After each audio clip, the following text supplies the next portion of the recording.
Economia. O ministro Paulo Guedes promete diminuir o déficit do PIB e provoca gestores de bancos centrais sobre a inflação global. Repórter Michael Mendes. O ministro da Economia foi um dos convidados do Prêmio Tesouro Nacional 2021. No discurso, ele diz ter controlado os gastos públicos do governo do presidente Jair Bolsonaro e deu até parabéns para a equipe de governo. Parabéns ao Tesouro, parabéns ao nosso time, porque nós derrubamos e recontrolamos a trajetória futura dos gastos com a Previdência, depois os gastos com o endividamento em bola de neve, juros, depois os gastos com o salário do funcionalismo também estavam fora de controle e, finalmente, essa jabuticaba brasileira, que foram os precatórios também. Então, esse controle das trajetórias futuras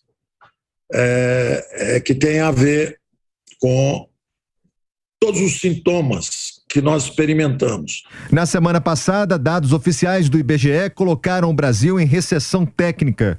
É quando a economia do país encolhe por 2 trimestres consecutivos. Para o mercado financeiro, não é sinal de alarmismo, mas um indicativo de alerta de que as coisas podem piorar se medidas econômicas não forem adotadas o quanto antes. Paulo Guedes voltou a ignorar a recessão técnica e projetou números audaciosos, segundo especialistas. Um país que tinha um déficit de 2% do PIB quando nós chegamos. Nós reduzimos esse déficit primário para 1% do PIB no nosso primeiro ano, 2019. Fomos a 10,5% do PIB em meio à pandemia, ou seja, em meio a uma guerra. Esse ano, nosso déficit volta para 1% e o ano que vem está previsto 0,5% do PIB. Antes de encerrar o discurso, o ministro da Economia, Paulo Guedes, voltou a criticar os gestores de bancos centrais mundiais sobre o combate à inflação durante a pandemia e que esses gestores estão pensando que estão fazendo um bom trabalho. Enquanto isso, os bancos centrais e os tesouros estão achando que estão fazendo um grande trabalho. Vão descobrir brevemente que dormiram ao volante. Bom, é a fala do ministro Paulo Guedes. Diogo Schelp. É claro que a inflação preocupa praticamente todos os países. No entanto, há uma preocupação a mais aqui no Brasil e com a divulgação do PIB na semana passada. O ministro tem razão no que ele fala? Olha, Thiago, o ministro Paulo Guedes, ele já virou até alvo de piada no mercado financeiro ou meme na internet por ser sempre excessivamente otimista nas previsões que ele faz, ou mesmo no diagnóstico que ele faz da situação econômica do país.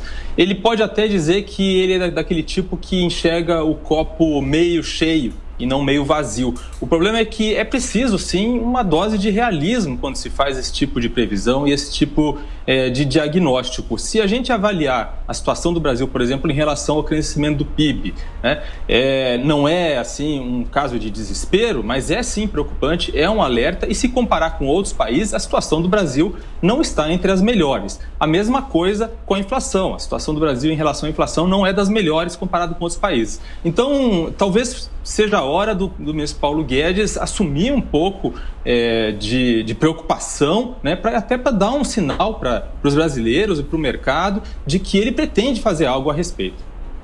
Cristina, seria uma postura extremamente otimista realmente? Eu acho correta essa análise do Diogo. Eu vejo o ministro Paulo Guedes como excessivamente otimista, como eu também sou uma pessoa assim, eu entendo esse lado dele. Não sou especialista em mercado para dizer se um pessimismo excessivo ajudaria em alguma coisa. Agora, eu queria pegar alguns pontos da fala dele para mostrar que há, sim, realismo. Quando ele diz que a gente teve uma queda de 10% do PIB no meio de uma guerra, é verdade, porque as pessoas que criticam, elas fingem que a pandemia não aconteceu. Elas fingem que foi um desastre da gestão econômica do governo.